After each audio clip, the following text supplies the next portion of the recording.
विवेक आखिर क्या है? जब तुम्हें लगता है कि समय बहुत कम है, तुम या तो बेचैन हो उठते हो या फिर अत्यंत सजग, दुखी या उत्सुक होने पर तुम्हें समय बहुत लंबा लगता है। जब तुम प्रसन्न होते हो और जो कुछ कर रहे हो उसमें आनंद आ रहा है, तब तुम्हें समय का आभास नहीं होता। इसी प्रकार नींद में भी तुम्हें समय का आभास नहीं होता। जब तुम समय से आगे हो, समय कटता ही नहीं और निरक्षता का अनुभव होता है। जब समय तुम्हारे आगे होता है, तब तुम आश्चर्यचकित और शतबद्ध होते हो। तुम घटनाओं को आत्मसात नहीं कर पाते। याद रखो, गहन ध्यान में तुम ही समय हो और सब कुछ तुम्हारे ही अंदर घटित हो रहा है। घटनाएं तुमसे ऐसे घट रही है जैसे आसमान में बादल गुजरते हैं।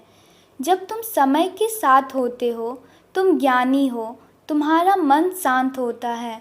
जब मन प्रसन्न होता है, तब यह विस्तृत होता है। तब समय बहुत छोटा लगता है, मगर जब मन दुखी होता है, तब यह संकुचित हो जाता है। इसलिए समय बहुत लंबा प्रतीत होता है। जब मन समचित्त है, स्थिर है, तब यह काल के परे होते हैं। इन दोनों विपरीत स्थितियों से बचने के लिए कई व्यक्ति शराब पीने लगते हैं या निर्दा का सहारा लेते हैं, परंतु वास्तव में जब मन जड़ या वैशुद्ध होता है, तब यह अपनी अनुभूति नहीं कर सकता। समाधि ही असल शांति है जो मन और समस्या के परे है। जैसा मन समय की अनुभव करता है, वैसा ही क्षण का भी अपना एक मन है, एक विराट मन जिसमें व्यवस्था करने की अप्रतीति और असीम योग्यता है, एक विचार और कुछ भी नहीं। समय के इन क्षणों में एक तरंग है और समाधि की अवस्था के कुछ ही पल मन को ऊर्जा से भर देता है।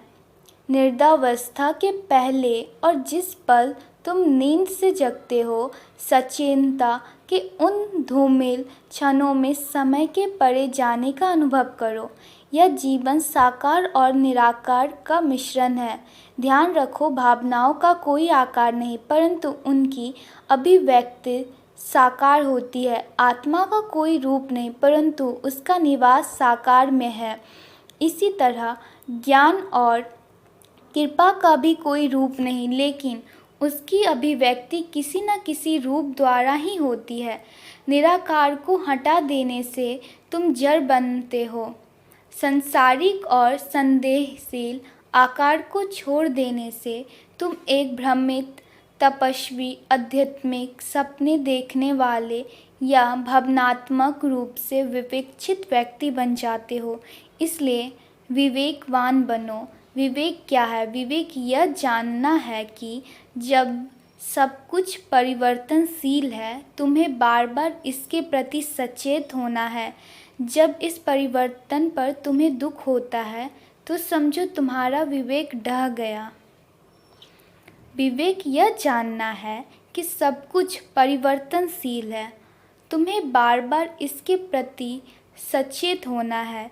जब इस परिवर्तन पर तुम्हें दुख होता है, तो समझो तुम्हारा विवेक ढह गया है।